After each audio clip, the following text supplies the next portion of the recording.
how I made them was I made all the traits in Gravity Sketch, gave them a little animation. I created head accessories. I gave them all horns. And then my brother actually made an algorithm that imports all of these traits into Keyshot randomly, and then makes an animation out of those, which was actually the rendering part of this was crazy. It took 2 giant beasts of rendering computers, 4 entire weeks, 24/7 rendering to create all of these. So that was, I don't think many people realize how crazy it is to try to render 10,000 little 3D animations. Welcome to a new episode of XR and AI Spotlight, the show where we give the stage to technologies, creatives, and entrepreneurs at the intersection between XR and AI. Today with me I have the pleasure to have Sander, a.k.a. SuperNfty. He is known for his popular collection of floating heads, Imps and Spirits. He has created more than 10,000 unique NFTs with a trading volume of over 1,800 ETH. And his was the first project actually who granted 3D files to the holder. His style is heavily influenced by pop culture, anime, street art, and vinyl toys. And as if this was not enough to make this project special, his artwork is actually created in VR using a 3D tool for modeling. So by staying with us today, you will learn how to turn a passion for 3D design into a profession, how SuperNfty survived the crypto crash, and why VR as a creative tool wins over flat screen tools. Let's roll the title and let's get Sander on the stage.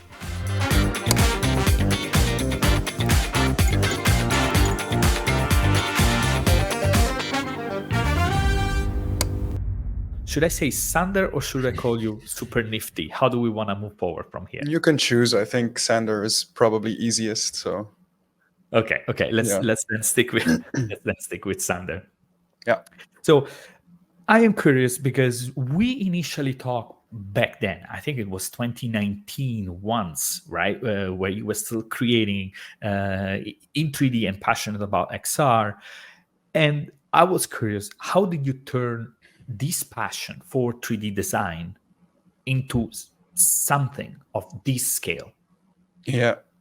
So I had a lot of access to VR and VR apps because I was doing a PhD about it. And then in 2021, when the NFT hype took off, I think I was still pretty early on in noticing the hype. And I was like browsing Rarible and other websites, and I was like, wait a second, I think I can do this, and these people are making some money, and that sounds fun. So I actually took a week off and just grinded my ass off getting a website ready and trying to think of a collection, which was the floating heads back then. And I think I made 10, and then I listed them on OpenSea. I tried getting some collectors. I joined other projects, and it took off pretty quickly, which was really fun. And then half a year later, I had sold out my first collection, and I couldn't focus anymore on my academic work. And I decided to stop that and make this my full-time job and my company. So maybe for people that don't know about it, why don't you introduce us to SuperNfty in general, to the various projects that you have worked on, your personal journey, and the journey that led you here where you are now? All right. I think I better share my screen for this. So this is my website. I have different projects. The first project, my starting out was the floating heads, which are these little guys. Um, so let's start at the beginning. I'm a 3D artist. I love sculpting in VR. I love the look of vinyl toys.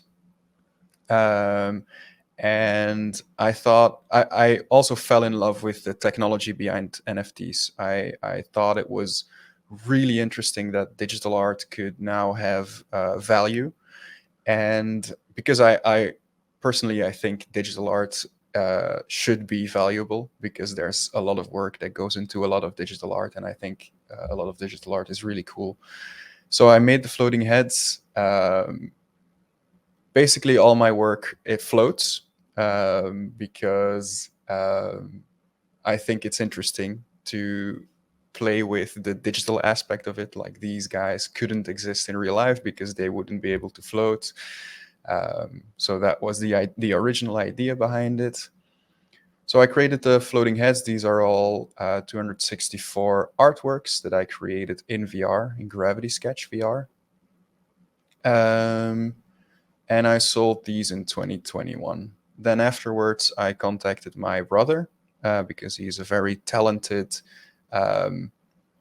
a very talented programmer and a physicist, and he helped me create generative collections, which was all the rage back then. Everyone knows the Bored Apes and all the other kinds of stuff like that. The profile pictures, the thing actually everyone thinks is NFTs, but there's much more to NFTs than just that. But granted, we also created a generative collection.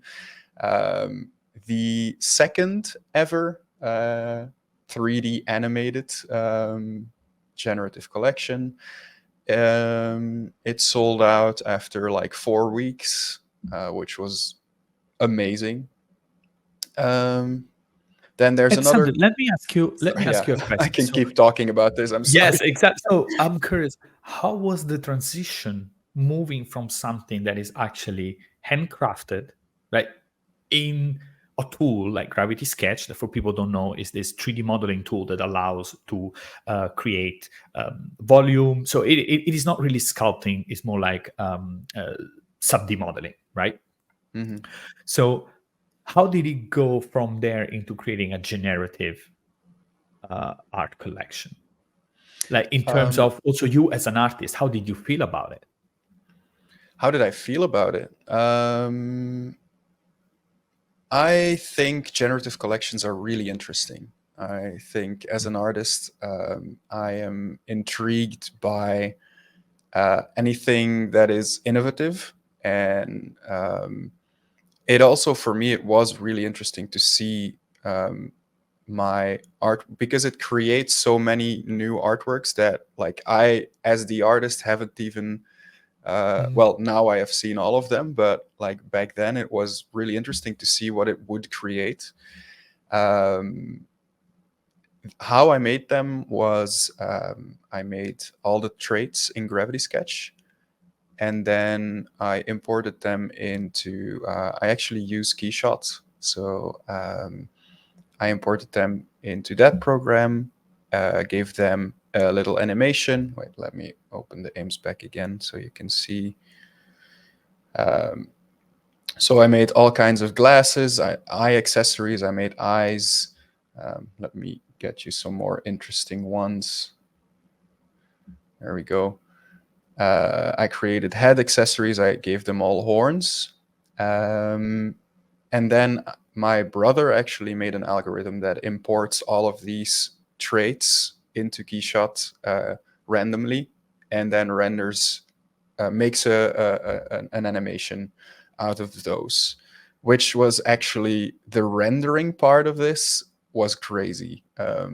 It took like two giant beasts of rendering computers, 4 entire weeks, 24/7 rendering to create all of these. So that was I don't think many people realize how crazy it is to try to render 10,000 little 3D animations. Yeah. Okay, that explains a bit. So I think it also sounds like the technical challenge of making this happen. It goes beyond the pure artwork, but how do we make this whole work at scale, and that becomes an extra layer on top of just purely creating and designing, right? Oh It yeah, adds oh an yeah. extra layer. Yeah. There's a shit ton of programming in many of the projects I do. Yeah, Well, very I mean, technical. I wish I had a brother who could code.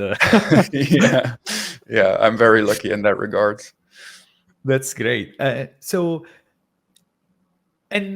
so you kept basically pushing these floating NFTs, right? Because I think that all can be categorized as such, as you mentioned. Hmm. And how did that evolved in time? Where the ups and downs in the NFT market? Mm.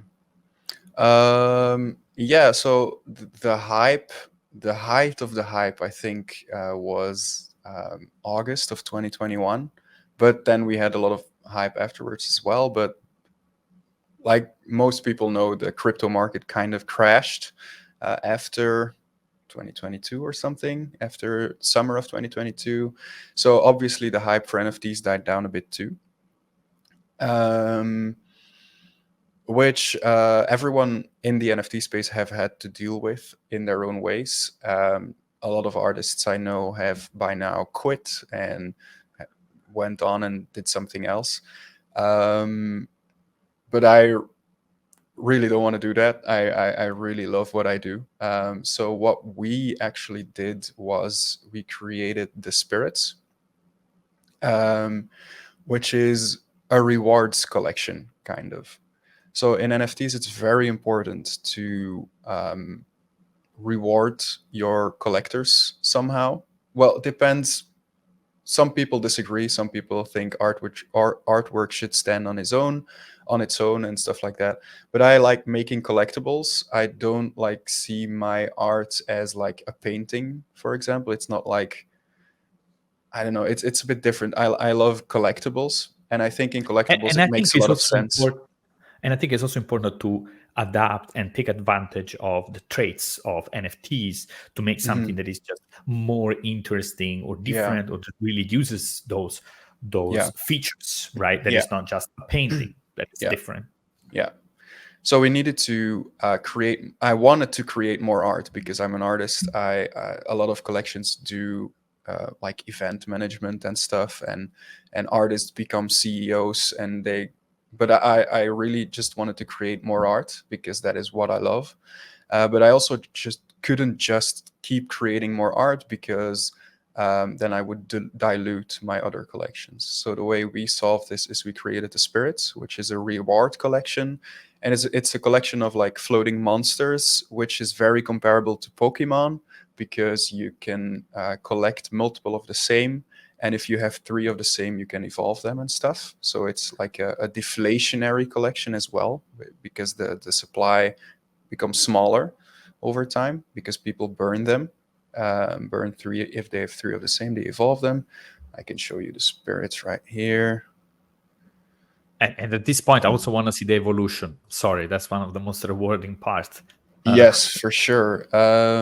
Let's see. We can pick a base. Let's pick Terry here.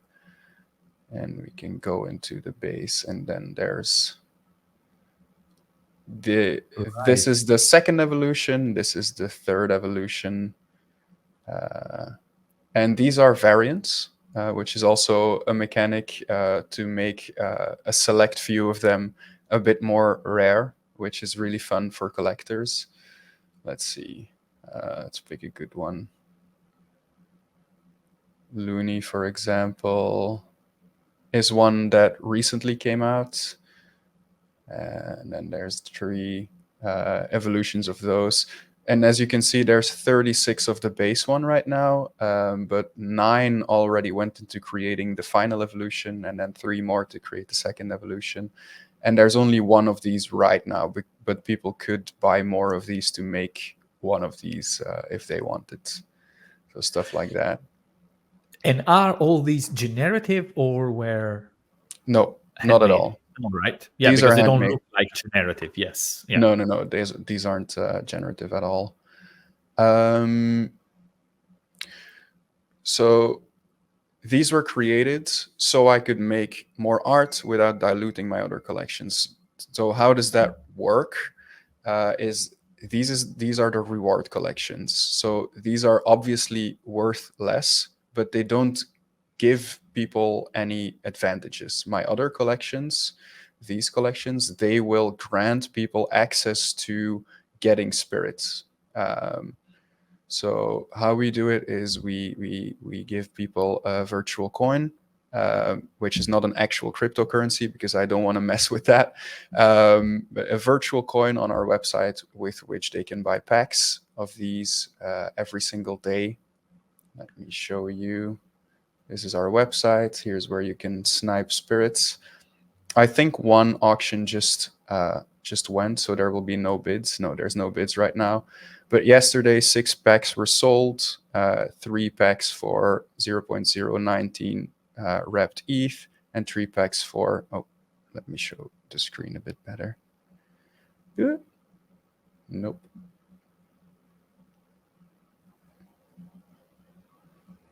Yeah, having difficulty showing it. But I think we got no problem. I think we got a pretty kind of an impression of how this reward system kind of works, right? So to keep basically the ball rolling and having these different systems interconnected to each other, but they all are built on top. They are not necessarily competing. Yeah.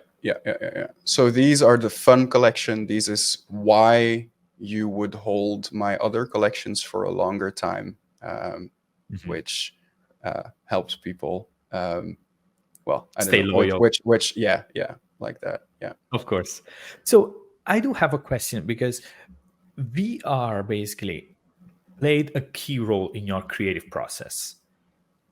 Yeah. So when you started, you said in 1 week you had to crunch and you wanted to start creating this 3D because you say, hey, I can do it. Why not? Why you pick VR as a creative tool? Oh, because I love creating it in it. I studied product development, industrial design. So I was very used to using tools like SolidWorks or Fusion 360. And I was researching whether VR would be a good tool for product development. And Gravity Sketch came very close to the way, well, not very close, but close enough to the way I created in SolidWorks. Yeah, actually, it's very different when you think about it. But for me, it came close enough. And I actually think I would have definitely proved that VR was a good way to create products as well. Yes, but why not directly SolidWorks? Because it's slow. That's the best answer. It's VR is 1, more fun, and 2, fast. That's the short answer. But I'm trying to find a video where I can show my process a little bit better. But yeah, just VR for doing what I do is really fast because you don't feel like you're searching for menu items all the time, which is in SolidWorks that you're like going through menus, you're trying to find the right tool, you're applying the tool. It's really slow. In VR, you're really sculpting with your hands in space. It's much more like you're clay sculpting, even with Gravity Sketch, I feel like. And it's just very fast. Once you learn the tool, it's just about it's just about learning the tool even better, like learning to apply the tool. It's a skill. It's really a skill you learn to use with your hands. And it's not about menus. It's not about different tools. Basically, I use one tool for everything, and it feels a lot like clay sculpting. And it's really fast. If I would try to make a spirit in my old software, one that would be very inefficient because like trying to make a smooth, organic looking creature in SolidWorks or Fusion 360 would be stupid. You should use Blender or ZBrush for that. But if I were to try that, that would take me days. But in VR, it takes me a few hours, which is really cool, I think. And I think you brought up a very important aspect, and that is what you are creating.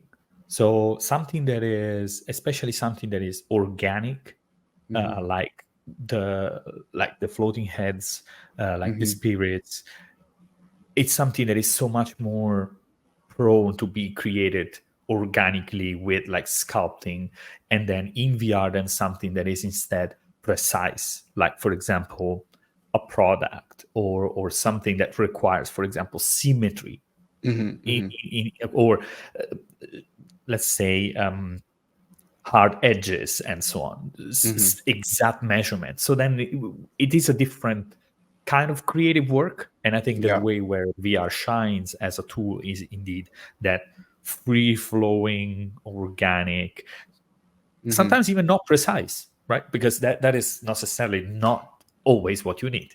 Mm-hmm. Mm-hmm. Definitely, definitely. And And so I it's do have, no, please go ahead. yeah, and you can do some precise stuff. If I need to do precise stuff, I usually make something really basic in Fusion 360 and import it into Gravity Sketch, and then work around that. But definitely, where VR shines is prototyping or stuff like that, like just shaping the way you want something to look. And then, if you need it to be manufactured or stuff like that, then I would um, remodel it again on PC or Yeah. something like that. Yeah. So I'm curious also because that as a practical use, but to what extent you think that showcasing your creative process in VR contributed to the novelty and the success of the project itself? Mm, the initial success, I honestly don't think very much, which might be surprising. But yeah, I didn't really show much of that initially. Definitely not with the floating heads. There you go. This is a video of me doing VR sketching. Um, I think initially it's not.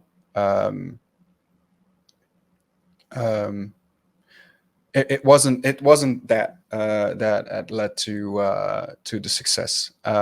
But people really loved it when I started VR sketching for spirits. Um, when a lot of people still to this day, although it's in all my bios that I sculpt in VR, but still They to this don't know. day, a lot of people don't know that I sculpt in VR. And when they learn that I do, most people think it's very cool, though. So yeah, yeah. So it may probably gives me some staying power, but the initial success, I don't know. It's hard to lure people in that way, I think. Yeah. That's an interesting point because one thing that I always see people often when they share what they do or what they work on, they tend to show the final result because that's what they are satisfied about, and it's Mm-hmm. just, and they often neglect what was the process of getting there, Mm-hmm. right? So Mm-hmm. this means like showing how you have put that together, how you have animated that video, how you have created that 3D models, maybe some variants that you have experimented with. And I think that there is certainly value in showing the process, and I think it also probably it provides an extra narrative layer to your work. It's not just me creating 3D models and selling them. It's a bit like, okay, here there is a craft behind that Mm-hmm. is also like closer to what actual crafting will look like in the real world. And I think that that is also something as an artistic piece matters. Definitely. There's a good core of people in my community that really love watching me sculpt. But it's the people, it's like the super fans. They care a lot about watching it, and they like seeing the process a lot. I think a lot of people don't care, but yeah, that's Absolutely. okay. I Yeah. think not for everybody, and in no way it is like, oh, you don't like it, then you don't understand anything about art. I mean, like, it doesn't matter. Yeah. It is more about indeed that extra layer that you can add. Mhm. And so you mentioned clearly, right, that you created this art that would live only digitally, and that's why all of them, they are somehow floating, right? Mhm. But do you see any of your collection extending beyond the digital realm? Yeah, definitely. We actually created the second generation of spirits to be with the auctions and stuff, so I can make one spirit a week from now on. So I have less work, so I can expand to other things. So I'm definitely looking into making physical toys, mostly through 3D printing right now, because I've experimented with looking to make vinyl toys in the past, but I don't think it's viable for us yet. So I'm looking into a lot with 3D printing. Also, collectors of mine, some collectors are already very into 3D printing, and we do give all of the 3D files of all of my artworks to holders of the artworks. So a lot of people already 3D print the spirits, but I'm looking into making more art that is specifically targeted towards the 3D printing audience. I myself have always been an avid 3D printer, um, always. So yeah, in that regard, the floating aspect is a bit unlucky, but I mean, you can't have your cake and eat it too. And they might evolve, right, as you said. Yeah, yeah, yeah. Well, and look, while seeing at this and hearing you talk and see this also, let's say, evolve, this concept, this project, I have also had a question. If you have ever thought about, or if there is already, and maybe people are not aware like me, if there is a narrative behind each one of them, or if you see this living in a world. I mean, where do this creation lives? What's their story? Do they have Yeah, yeah. relationship? How is it? Because then it extends, especially when you have such a core following, to what are the endless opportunities. I could see this becoming a series on Netflix. Yeah, yeah, that would be dope. Something like that. There is a narrative. The floating heads are well, they live in the ether. Well, mixes well with Ethereum. The floating heads are the gods of this world, and the imps are the inhabitants of. So the 10,000 collection are the inhabitants of this world, of the ether. Then there's the fallen heads, which is another one of one collection I have, and these are kind of the antagonists of the floating head gods, because these are gods that have fallen from grace. That's also why they're called the fallen heads instead of floating. Mm. And they do still float, but they prop themselves up with something I can show you. They usually have like they prop themselves up with a hand, or they Flick use a a staff hand. or another Mm. hand. They keep themselves off of the floor in some way. Um, there's a wheel and stuff like that. So these are the antagonists, and the story is that they made a crack in the time-space continuum by yeah, they found a crack in the time-space continuum, and the crack depletes the energy of everyone in the world, and the energy they also later use to hunt the spirits. So they found the crack, they destroyed the crack, and then the spirits, the Pokemon, the monster collection, they flowed into the world, and it's up to the imps to go hunt them and keep them from doing harm to the world. And the hunting power they use is called GP, gravity potential, which also comes from this crack in the time-space continuum, and it's the name for the coin they use to hunt. And so yeah, there's definitely a fun narrative. I don't go, granted, I don't go as deep into the narrative part as other collections do. That is just not my forte, I think. But there is a narrative, and I think it's very fun, and there's a Because lot to I build think on. exactly, and I think that narrative has to somehow deliver as well. There cannot be just words. There has to be Hmm. something to support it, Hmm. and because you cannot just sell words. But the story in Well, itself you is can. actually no. Of course, I mean, of course Yeah. you can, and people should keep selling words, right? Hmm. In a sense, because words and stories are just beautiful per se, right? I was more meaning it in the That's framing okay. of the I'm NFTs sorry. project. Yeah, yeah. Uh, I mean, it just sounds very interesting also because with all those 3D assets ready, I could see easily gazillion of opportunities to bring this and develop further. And this brings me to the next question that is a bit like the elephants in the room, AI. Mm. So as a creative, do you see this as a threat or an opportunity? Mm, yeah, I definitely, until now, I definitely always saw it as an opportunity. Yeah, for me, I not a threat at all right now, because definitely animation isn't really where it should be with AI.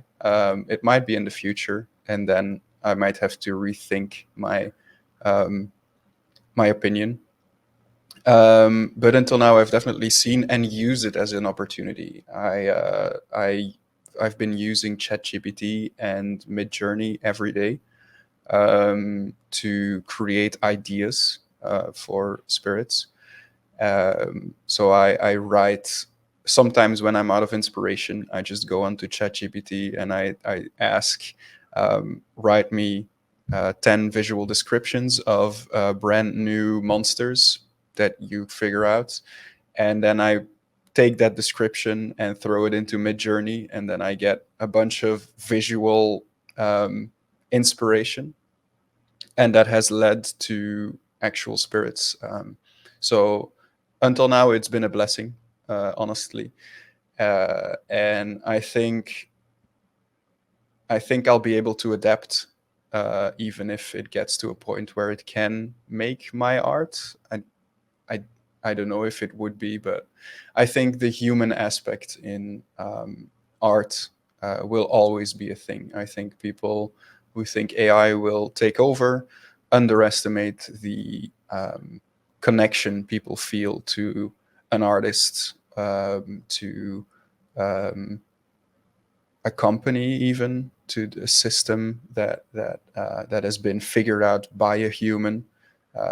Because the people who like my art, they connect with me in a way because I make what I think looks cool, and other people might look at it and think, I thought I was the only one who thought this kind of stuff looked cool, and there's a connection and with the community and stuff like that. And I think you'll have a lot less of that if a project like mine was run by AI or something. Yeah, and I mean sometimes I don't see that really as AI as a replacement. Mm. Um, I mean there is certainly now it's without a doubt as a seed for inspiration. It is there. It can be used 100%. Yeah. Um, right now, there are more and more tools that allow you, for example, to say, "Hey, use image to 3D or text to texture, or also image to video." Hmm. These things are moving fast, and I don't see that. Oh, that's going to replace Sander. It's more like can make Sander a better storyteller or Hmm. allow you to expand beyond something that you might not be able to do, like Oh yeah. and going like a crazy idea as we want an animated series, but there is a lot of material there. What if instead you don't need to animate that, and Mm. maybe some of the animation could be created with AI. Like there is also text to animation. So Yeah. this is more the thing that I'm thinking about. Yeah. I totally agree. I think can be a very powerful tool, and it will become even more powerful in the future. So I'm definitely more excited about what I could do with the IP I have with AI. Then I'm scared of anything replacing me or anything or stuff like that. Yeah, I'm pro AI. Let's say. I don't know. Yeah, I'm excited. I I'm suppose. excited for it. Yeah. Absolutely. Yeah. So, Sander, while we let's say close out this conversation, I was wondering what's next. So, what are you working on? You mentioned about the spirits, Mhm. maybe short term and long term. Yeah. So generation 2 of spirits, so the system that I explained to you with the auctions and stuff, there's daily auctions every day. This was thought up with longevity in mind, so that I could keep doing this, and that it's a system that works for collectors as for me. So definitely generation 2, and then generation 3, 4, 5. The next generations of spirits are what's next. This is basically set in stone for my company. I love doing it, and I think it's a sustainable business model. It also, like I said, frees up my time to do other things. And there have been a lot of other things that I have been experimenting with. For example, the 3D printing that I explained. Um, but I haven't announced anything big in that regard yet. I'm also still experimenting myself. So um, I'm just gonna keep doing this. I'm gonna keep being an artist. I'm gonna keep trying to further my my art, my to further my collections, to make sure they do well in the future as well. To keep providing value to collectors, and to keep trying to get people to enjoy my art, and more people to show my art to more people in different ways. Yeah, I think that's what's next. For now, I can't say anything more concrete yet. I think, yeah. But I mean, it's fantastic. I think it's like such a great story of trying to write a moment of excitement, grinding, turning something that at the end it's true, it's there, and people love, and being able to keep doing that despite, let's say, ups and downs, and says, no, we are here to stay. I think Mhm. that also gives a very different feeling to anybody that is interested in you, in your Mhm. artwork, and it's like, oh, I don't know what's coming. Sander Yeah. is experimenting with 3D printing. I'm really curious what's come out. Let me get more spirits. I want to evolve them. Let me collect them, and so on. So I think it is indeed like a great message and a great way to wrap this up. So Sander, thank you very, very much for being here. And anything else that you want to say to the audience? No, I don't think so. Thank you for having me. It's been really fun. Well, the audience can check out my work on. I'm SuperNfty on YouTube, Instagram, mostly on Twitter. It's my main platform. There's also a huge fun Discord with a lot of like-minded people you can check out. And my website is supernifty.com. But yeah, thanks for having me. This was fun. Absolutely. Check Sander, aka SuperNfty, out on Twitter, YouTube, and Discord. And thank you again, Sander, for being with us. Thank you. Bye.